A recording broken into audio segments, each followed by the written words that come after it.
Whether you're a solo traveler or travel with companions, travel days can be stressful.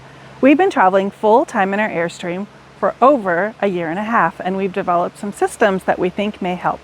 Today, we share a presentation we gave at a recent rally that may help you arrive safe and stress-free at your next destination.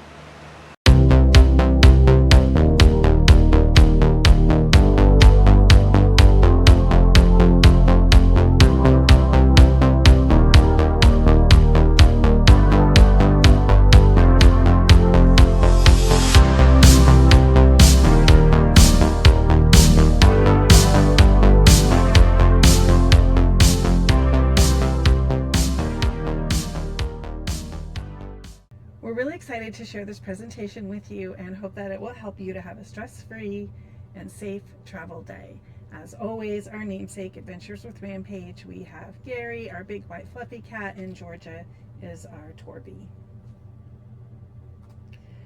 So our story may be similar or different. I know some people start right off with an Airstream. We actually didn't. We started with several other smaller rigs and we moved up to the Airstream, and Michael can tell you a little bit more about that. Yeah, we started like a lot of people do. We started with a small yellow pop-up. We had that for almost 9 years. And then we moved to a Taxa Mantis, which we weren't too impressed with, so we only had that for about a year. And then we bought a new Camp 400, which you see in the top picture, that we had for 3.5 years, and we loved it. In fact, the only reason we decided to get rid of that camper or sell it was because we wanted to move full-time in an Airstream, or move full-time in general camping. We chose an Airstream, and we just realized the 400, we wanted to stay married, and so we needed to go to something with a little bit more space, and was set up to where I could also work full-time without having any issues. This one in this picture in particular, it happens to be the Office Edition, and it has been a great way to travel. Quickly, before we move on, grab the QR code. It links you to our socials. And fun fact, many of the images, all of the images actually that you see in this presentation are our pictures. And if you can tell us where we are in the comments, that would be super cool. So drop where you think we are in the comments. And before we get started into our tips for you for a successful travel day, we want to talk a little bit about our favorite stops for 2024. So we began full-timing January of last year. Here are two vastly different areas of the world. You'll see the paddle boards. This is about North Central Florida, Ichetucknee Springs State Park, one of our very favorite stops. We paddled upriver, no joke, and then did the lazy river ride down. That was really cool. And the other picture was surprising to me. This is Wisconsin. It's an area of Wisconsin called the Driftless. And I had never been to Wisconsin before, and I snapped this photo with my phone on the way to pick you up at the airport, and I just was really, really amazed with how beautiful it was in Wisconsin. One of the apps that we really like to use to track our travel is called the States Visited app. And so our stats for 2024, obviously we have 2 humans. We travel with 2 cats, Gary and Georgia, and last year we were out on the road 293 nights. We had 38 stops, and we covered 8,645 miles. Now those stats came out of RV Life Pro, which is what I use for navigation, which is part of a successful travel day, right? Knowing where we're going, and knowing that we've safely booked our spots. And then the map that you see are all of the states that we spent at least one night in last year. We don't count it if we just drove through. We say we have to spend the night. So what I do is about a week before travel day. So for example, I know I have a travel day coming up this weekend. Today is Monday. And so I've already started doing this for our next location. So I like to use the app, What the Forecast. This is a weather app. I add the city that we're going to onto that app, and I start watching the weather. One thing that's really important when you're talking about having a successful travel day is to be flexible. Right? You want to talk a little bit about flexibility and the weather and some of the changes that we've made? Yeah, there's been a number of times where, we're at a spot, the weather goes bad, and then we decide to stay or to go based on that. Probably the most recent example of that is we were in the southern part of Texas. What was the name of the town we were in? Port Arthur, Texas. Port Arthur, Texas. And for those of you who were paying attention in 2025, depending on when you're watching this video, there was a blizzard that happened, and it was no joke, a serious blizzard. And with that, I got up in the morning, we were ready to travel. Elisa looked at me and said, I don't think we should go anywhere. And she was right. So we ended up staying there for an additional, 3 days to let the snow pass and the ice melt. Then we got back on the road. And did it inconvenience us as far as when we wanted to get at our next stop? Yeah. However, we did arrive at that next stop safe, uneventful, and there was just no drama associated with the travel. Earlier I mentioned RV Life Pro, and this is where I keep all of our bookings. I write notes in each booking. Also tells us the route that's the safest for our rig. So I go back and I check. So here's another perfect example, and you might not even know this. The stop that we have coming up on Sunday, where we'll be for a couple weeks, I started looking back at the route, and I looked at my notes, and I looked in the email, and I didn't have any email confirmation. And I did that like a week before we were supposed to get there, and sure enough, they had the wrong email. So I called. Now, had I not been ahead of it, we might have gotten there and not had our confirmation, and maybe it wouldn't have worked out that way. So I'm always ahead of it, and I use RV Life Pro to make sure I know where we're going next. Food. My job is food. I shop for food at least a week before. So again, we're traveling on Saturday, and you took me to the store on Sunday, which was great. We have what we call a snackle box. It's from Amazon, and it has 6 little bins in it that you can move around. And so I always fill that up with snacks. Usually the night before, we try to do a mixture of some protein and some fruit and some candy. We don't travel more than 300 miles typically. So what this snackle box allows us to do is kind of get up, maybe have a little bit of coffee, and then get on the road, and the snackle box and the things that are in there do fine for us. We don't have to stop along the way. All right, when it comes to maintenance, I'm always thinking about what types of things do you want to avoid having problems on the road. So anytime you're thinking about your tow vehicle, you're thinking about your camper, what can you do in advance? What's going to determine basically the health and safety of your travel? So with the truck, I think about oil changes. I think about tire rotations, tire health, condition of the bearings. Is the truck running well? When's the last time I put an additive in there? If you're running a diesel, I use a lot of additives. And then with the camper, I look at the tires. I look at any kind of wear and tear on the suspension. I look at anything associated with the hitch. Sometimes I'll clean and re-lubricate the hitch. These are things you can do a week before, and they're preventive in nature, and they they prevent you from having problems on the road, or potentially prevent you. One thing I always like to talk about here is tires. And a lot of people, they think about tires and like, oh, that's an expensive thing. There's nothing more expensive than having a blowout as far as running into problems. And so is it going to prevent all blowouts? No, but staying on top of your tire maintenance for both your tow vehicle and your camper, and changing those things out or replacing them prior to when they're completely bald on the outside and you're really taking your life in your own hands, is good to just stay ahead of it. It's worth it. At this point, we haven't had any blowouts at all. I'm knocking on wood, because we stay on top of that. And as soon as the tire looks questionable to me, or I reach about 20,000 miles on that tire with the tow vehicle, I go ahead and replace them. So as we're leading up to travel days, so the day before travel day, we like to break this up, and we've talked to several couples, and they break this up similarly, inside and outside tasks. So I am responsible for making sure everything is buttoned up on the inside. And for me, that means making sure that all of our cabinets that have child locks on them are locked up, so that we don't have any drawers coming open during travel day. I also choose to sort of restructure the way things are in the refrigerator. I take all of the sodas and things that are in the refrigerator, very few glass things, but if we happen to have like a salad dressing or something that is glass, we have 2 produce bins on the bottom of our refrigerator, and I move everything down there. I also dump out the Brita water pitcher so that it's not floating around in the refrigerator while we're on the go. And our refrigerator and freezer also both have the child locks on them. I also put away things like the ice maker that we have.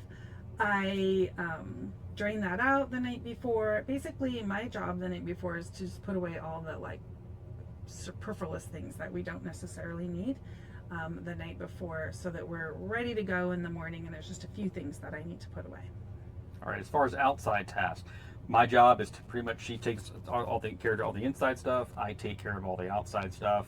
I'm thinking about what can I pack up in advance. So we have a lot of things we carry, like electric bikes, paddle boards, fly fishing stuff. That's all packed in the truck itself.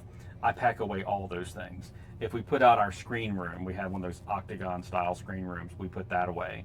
And then everything that's going to go in that truck is packed the day before. And then I start thinking about, okay, gassing up the truck.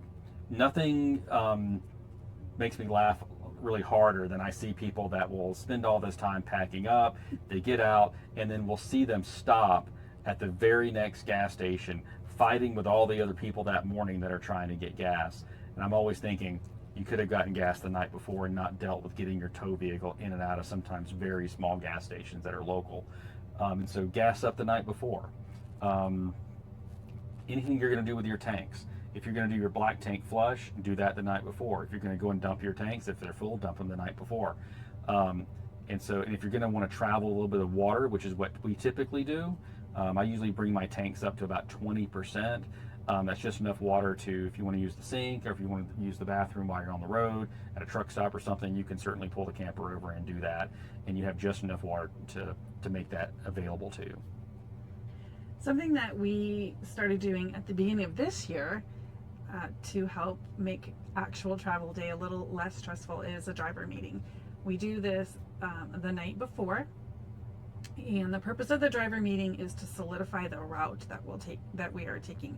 So I'll start with the route that RV Life Pro recommends, but I will also do a Google map route. Now we tend to avoid big cities, so I'm looking for big loops around larger cities, but sometimes there'll be 3 or 4 different ways that we can get somewhere. And we will sit down together and I will say, hey, here are the routes, here's what I think is the best route, and here's why, so that we're coming to agreement on that, since I'm in charge of navigation, but you're the driver, so I want to make sure that it's a route that you're comfortable with.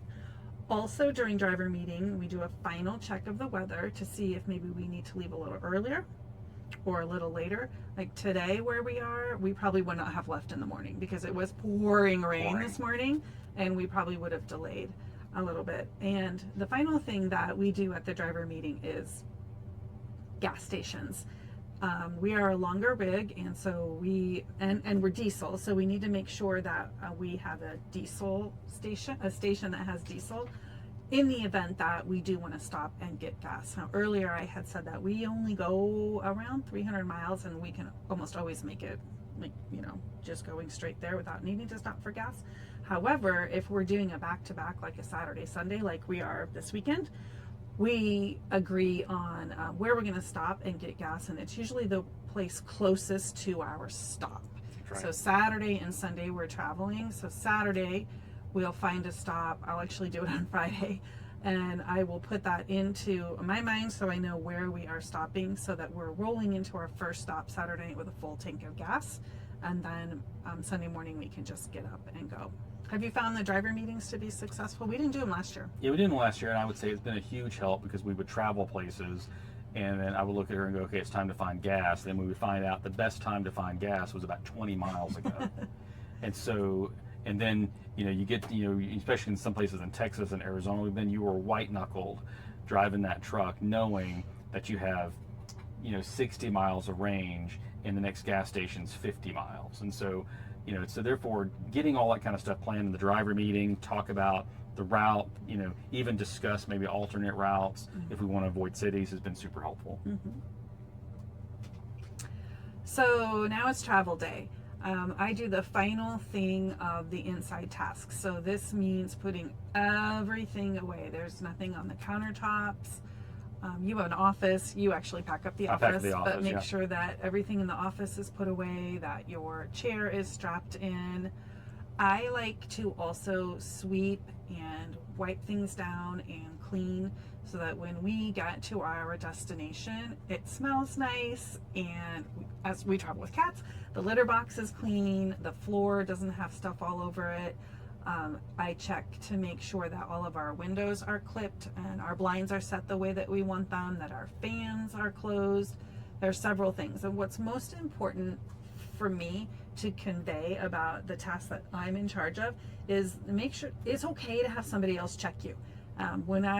When we first started doing this, I would get kind of offended. I'm like, what do you mean you want to check? Like, I know what I'm doing, but that's not what it's about. It's about making sure and having multiple sets of eyes if you are not a solo traveler. And if you are, go through multiple times. That's right. We start in the back of the camper, and I'm like, check this, check that, check this. Something I didn't mention, if you have a microwave, you might want to consider wrapping the glass plate that spins in your microwave with a towel. We've heard stories about people's, they get to their destination and the plate in their microwave shattered. Well, that's stress. We want less stress. So be okay with having someone double check what you did. I probably go through 4 or 5 times before I even have you come in and say, hey, can you check? Because invariably I miss a drawer clip or a fan or something like that. That's also correct. So yeah, and you never know. It's always something different too. Mm-hmm. So outside task. So day of on travel day. So I think about the tow vehicle. Okay, we're going to get the tow vehicle hooked up. We're going to make sure that we're pulling up those stabilizers. We're going to make sure that we're getting everything connected electrically to the truck itself. And then anything that's left over with water, usually I've topped it off the day before. But if I haven't done that, I'll top off depending on if we use some that night or what we need to do. I'll do a final dump on tanks. Again, this is just double checking. If there's some reason we didn't do it the night before, let's say we couldn't. A lot of times we'll choose to use the campground, restrooms to shower, so we don't use the shower at all, so it stays prepped for the next day. But if we end up using it, maybe I want to dump what little bit's there. It depends. But it's just a final check on those things. Power, we have it set up to where we can operate a lot of things without being plugged in. But we go through, power cable wraps up, shut everything down there, that gets stored in its proper place, and then I do a final walk around of just those items. I check the TV, tow vehicle, I check to make sure I've disconnected everything from the tanks, I've disconnected everything from the water, disconnected power, and most importantly, I haven't left anything on the ground to drive away from. How many times have you been to a campsite and you've seen things sitting on the ground that someone left? I'm hoping to never have to do that because that expense adds up. And then let's talk checks. Lights and final walk around. We do the final walk around inside and outside together. We start at the back of the camper and we work our way forward with our process. And then we go outside. Once we're done, we close the door, we lock the door. Mm-hmm. That way we know no one's going back in there. Mm-hmm. And then we do a walk around of the outside of the camper. Again, we're checking stabilizers, we're checking the awnings to make sure they're up and secured properly. And we're checking to make sure all the external storage doors are locked. You're doing a double check of the hitch to make sure everything's been connected. If you see anything out of place, you let me know. Something that you said just really briefly, but I think is really important to go circle back to. You said everything is in its place. Everything's in its place. I tend to be a little more scattered, and so I learned from you that it's important that things have places, and that is the truth. When we get to our travel spot, you could ask me, where's the kettle? It's going to be in the same place every time because I put it away in the same place every time. That's right. Right? Everything has a place that it goes. We know it fits there, which is important for us because we are full-time on the road. So we need to be careful with the space that we have. But even if you tend maybe to be a little more scattered, you might want to, that's a little tip, maybe try to be a little bit better about making sure that things have a place, and then you're less likely to have something fall out because maybe like me, you tried to, well, the way I used to be, you try to jam it in something.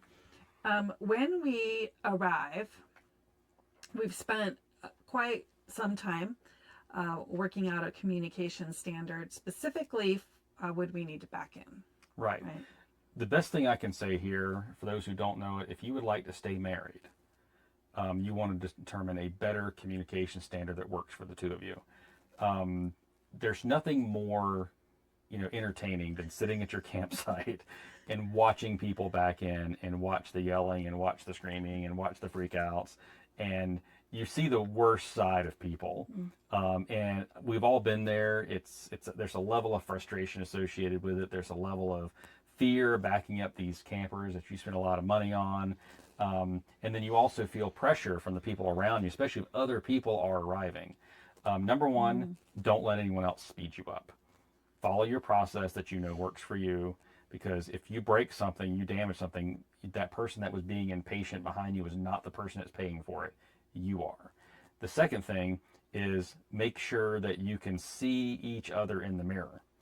Bottom line, if you can't see the person behind you in the mirror, they can't see you. And so therefore, get eye contact with each other. And the third thing is don't use commands like right and left, because then you get into perspective, you get into confusion. Learn to start using terms like driver or passenger, because when you start using those types of terms, communication becomes very, very easy. And then the last thing is come up with a way that you can talk to that person behind you that's helping you back in without screaming. And so a lot of times what Elisa will do is she, as soon as we start driving in and getting ready to park, she's checking the cell signal to make sure our cell phones are going to work. She's doing that for lots of reasons, but the first most important reason she's doing that for is she wants to be able to talk to me through the truck's speaker system as I'm starting to back up. If we don't have a good signal, we also have radios that we carry with us, and she'll grab a radio, she turns it on, and then she goes to the back, I turn mine on. It's not as nice as the phone, but it works just as well. And therefore, again, we're not yelling, we're using good commands, we have good eye contact. And as a result, that process is what allows us to get into our sites when we're backing in safe, usually pretty quickly, and without incident. Anything else on that? It's just for those of you who travel with pets, make sure you're securing your pets. Good Sometimes point. people leave doors open, Which I've done. they're not thinking about it, or they roll the window down, and you want to make sure your pets are secured, especially during this time. All right, commonly missed items.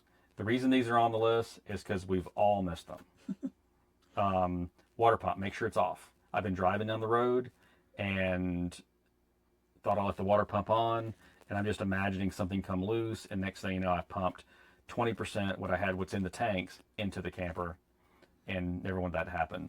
Fans, turn them off. It's not bad to leave them on, but just for good process, turn them off. Stabilizers. If you ever leave a stabilizer down, you'll know it the second you pull away. And we have seen people do that. I've never done this one, but we've seen people do it.